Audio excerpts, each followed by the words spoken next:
अस्सलाम वालेकुम। तो हम एंगल प्रॉपर्टीज ऑफ पॉलीगॉन्स पढ़ रहे थे, सही है। तो उनके पास्ट पेपर्स कुछ चेक कर लेते हैं कि हमें किस तरह अप्लाई करते हैं formulas in the past paper questions. तो ये हमारे पास एक क्वेश्चन है, calculate the interior angle of a regular 12 sided polygon. ठीक है। तो मतलब कह रहा है एक पॉलीगॉन है, उसकी 12 साइड्स हैं, मतलब एन क्या है 12। तो कह रहा है उसका इंटीरियर एंगल मालूम करें। सही है। तो बहुत ईजी है। पहले हम क्या करेंगे, अप्लाई करेंगे फॉर्मूला n-2 इंटू 180। इससे हमारे पास क्या आएगा, सम ऑफ ऑल इंटीरियर एंगल्स। ठीक है। तो n क्या है यहाँ पर दिया हुआ है क्वेश्चन में 12। तो 12-2 इंटू 180, इससे हमारे पास क्या आंसर आ रहा है,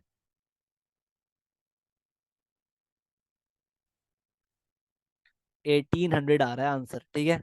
तो मतलब ये क्या है 1800, ये सम है सारे इंटीरियर एंगल्स का। ठीक है।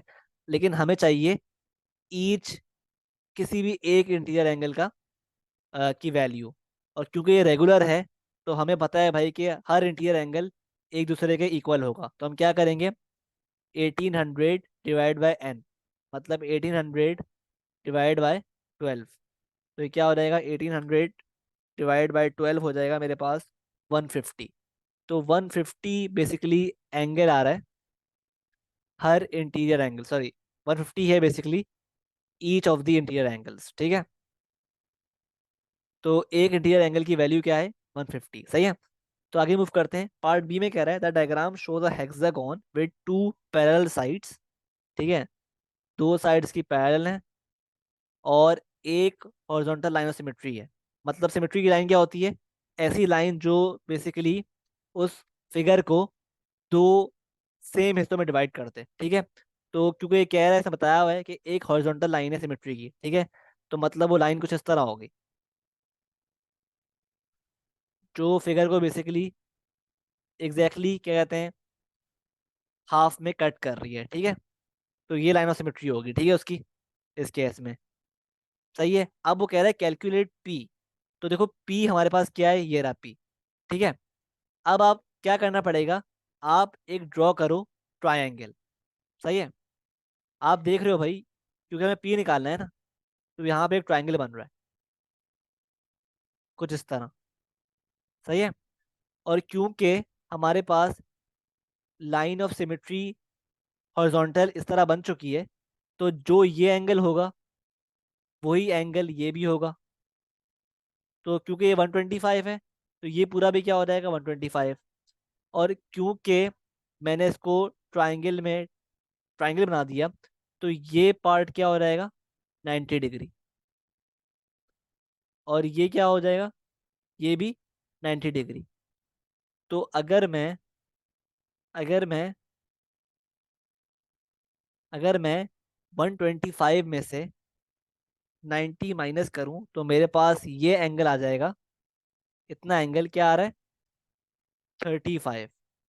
और ये एंगल भी सेम ही होगा, 35। ठीक है। अब क्योंकि मेरे पास ये दोनों एंगल आ गए और ट्रायंगल कुछ इस तरह बन रहा है, ये रहा पी और ये रहा 35 और ये भी रहा 35। ठीक है। तो पी निकालने के लिए हम क्या करेंगे, 180 माइनस 35 माइनस माइनस 35, क्या आ रहा है आंसर, 180 माइनस 35 आ रहा है 110। तो पी बराबर हो जाएगा 110 डिग्री इसके। ठीक है। सही है। तो इस तरह बेसिकली हमें सवाल करना था।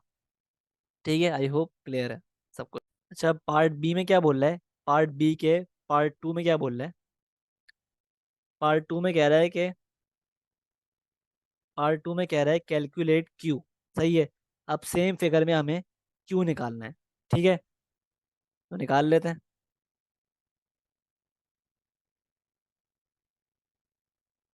ठीक है। तो देखो, हमें अब हमारे पास पी की वैल्यू आ चुकी है ना, हमारे पास पी की वैल्यू आ चुकी है।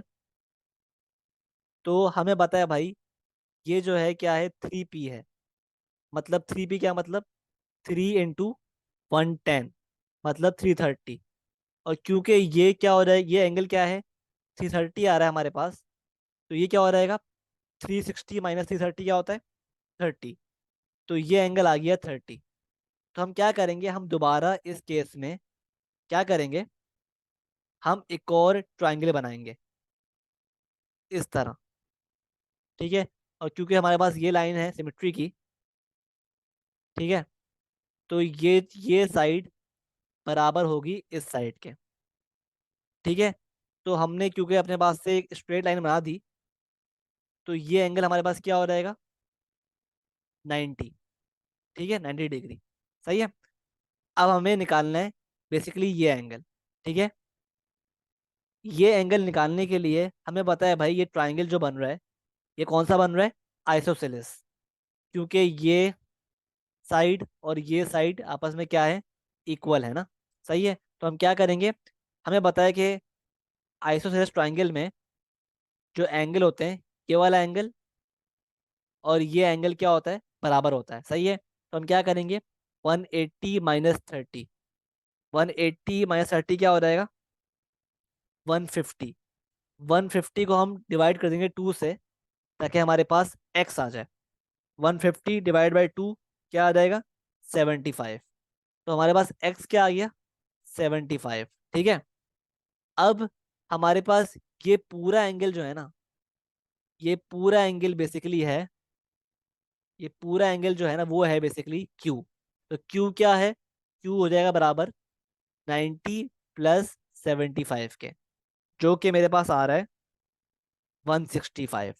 तो Q बराबर हो गया 165 के। ठीक है। तो इस तरह बेसिकली हमने पहले फिगर को ब्रेक किया ट्राइंगल में, उसके बाद हमने कैलकुलेट किया Q। ठीक है। तो Q आ गया मेरे पास 165। सही है। अब ये सवाल देखो, इस सवाल में आपसे कह रहा है कि work out the size of the largest angle in the pentagon. ये पेंटागन बना हुआ है, इरेगुलर है ऑब्वियसली, क्योंकि एंगल्स जो है, इंटीरियर एंगल्स सारे डिफरेंट हैं। ठीक है। अ, आपस में इक्वल नहीं है। ठीक है। तो हमें बेसिकली लार्जेस्ट एंगल निकालना है। ठीक है। जो कि ऑब्वियसली हमें दिख रहा है 3x है। सही है। ठीक है। 3x लार्जेस्ट एंगल है। अच्छा, वो निकालने के लिए we will need to know the value of x। ठीक है। सही है। आई होप बात क्लियर है। सही है। तो हमें पता है, चाहे पॉलीगॉन या पेंटागॉन, इस केस में रेगुलर हो या इरेगुलर हो, उसका सम निकालने का एक ही फॉर्मूला है। वो क्या है, n - 2 × 180। तो इस केस में पेंटागॉन है तो n क्या हो जाएगा, 5। तो 5 - 2 × 180 अगर मैं करूं तो क्या आंसर आ रहा है, 540 आंसर आ रहा है। मतलब इन सारे इंटीरियर एंगल का सम क्या आ गया, 540।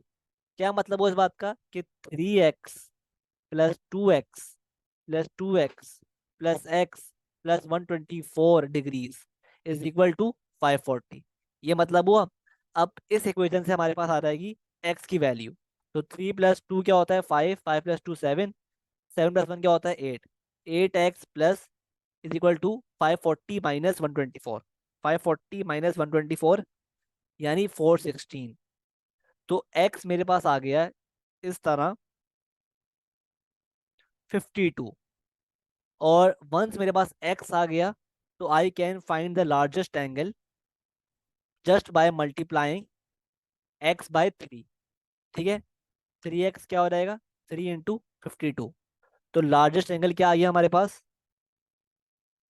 156। ठीक है। सही है। अब ये सवाल देखो, इसमें आपसे कह रहा है फाइंड द वैल्यू ऑफ ए। बहुत इजी है, आप खुद चेक करो। ये जो पॉलीगॉन है कितने साइड्स का है, 1 2 3 4 5। बेसिकली ये पेंटागॉन है। ठीक है। तो आप क्या करोगे, पहले सारे इंटीरियर एंगल्स जो है ना, इन सब का सम निकालोगे by applying the formula n - 2 × 180। तो क्या आ रहा है, n क्या है, 5। 5 - 2 × 180, आंसर आएगा 540 के बराबर। ठीक है। तो क्या मतलब हुआ इस बात का, कि a + 3a +130 +80 +110 सब बराबर है 540 के। ठीक है।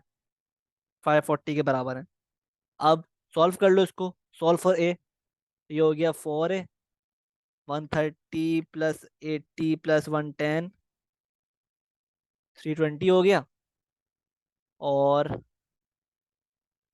4A is equal to 540 minus 320, और A बराबर हो गया 220 डिवाइड बाई 4, 55। तो A की वैल्यू क्या आ गई? 55। सही है। अच्छा, अब ये सवाल देखो, इसमें आपसे कह रहा है कि कि PQRS जो हैं वो वर्टिसेस हैं ऑफ अ रेगुलर पॉलीगॉन, ठीक है। और M is the mid point of PR, ठीक है। PQ जो है 14 सेंटीमीटर दिया हुआ है, और QM 7 सेंटीमीटर।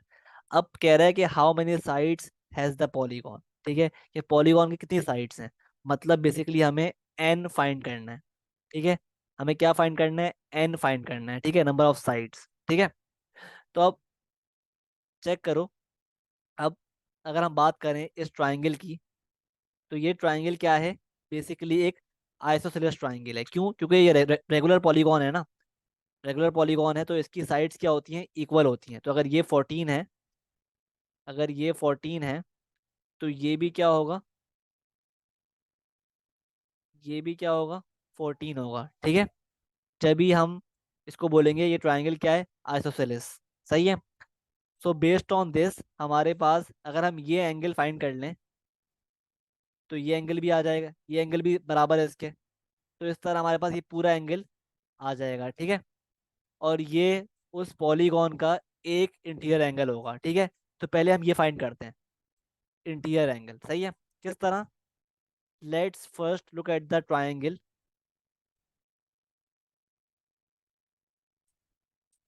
PQM। सही है। तो PQ की क्या वैल्यू है? 14। और मेरे पास QM क्या है? 7। और मुझे ये फाइंड करना है, मतलब इतना हिस्सा फाइंड करना है, ठीक है। इतना एंगल फाइंड करना है, ठीक है। तो मैं क्या अप्लाई करूंगा यहाँ पर? मैं अप्लाई करूंगा ट्रिग्नोमेट्रिक फंक्शंस, अप्लाई करूंगा बेसिक ट्रिग्नोमेट्रिक फंक्शंस।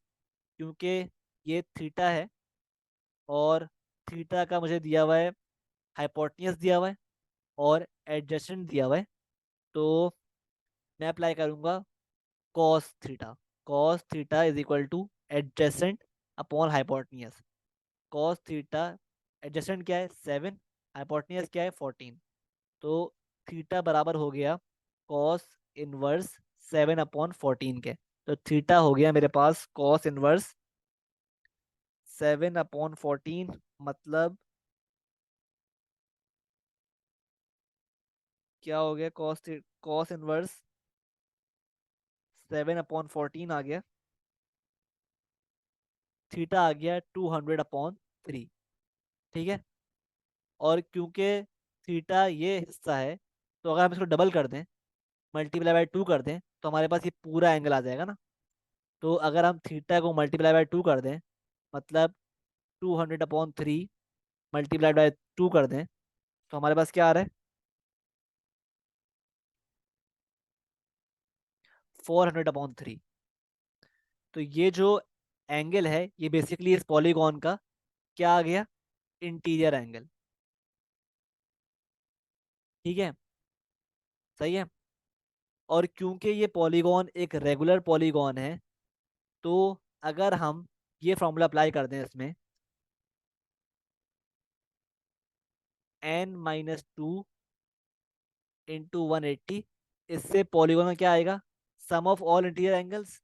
और अगर हमें फाइंड करना है एक सिंगल इंटीरियर एंगल, तो हम क्या कर देंगे? इस फॉर्मूले को डिवाइड कर देंगे बाय n। तो हमारे पास क्या आएगा इंटीरियर एंगल? हमारे पास आना चाहिए ये वाला इंटीरियर एंगल, ठीक है। तो हम निकाल चुके हैं 400/3।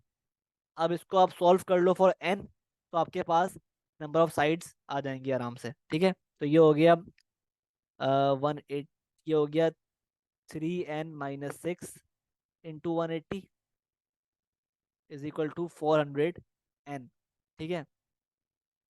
तो ये हो गया 180 इंटू 3 क्या होता है? 540n minus 180 into 6, 1080, is equal to 400n।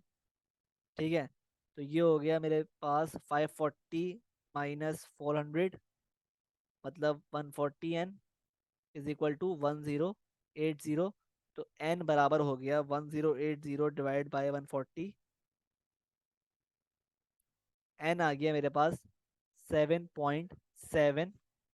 ठीक है, इसको आप बेसिकली राउंड ऑफ कर दो टू 8। तो n मेरे पास क्या आ गया, 8।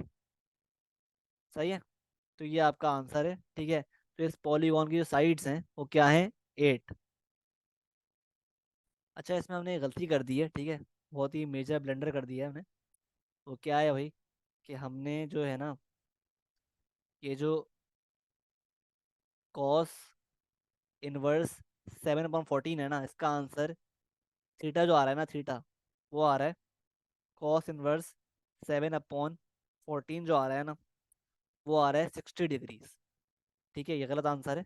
आंसर क्या आ रहा है, 60 डिग्रीज। ठीक है, तो ये जो थीटा मल्टीप्लाई बाय 2 हो जाएगा, वो क्या हो जाएगा, 60 × 2, 120। तो ये जो वैल्यू है इंटीरियर एंगल की, ये क्या हो जाएगी, ये हो जाएगी बेसिकली 120। ठीक है, तो अब बेसिकली हम इसको, इस फॉर्मूले को इक्वेट करवा देंगे विथ 120 के। सही है, अब सॉल्व करते हैं इसको दोबारा।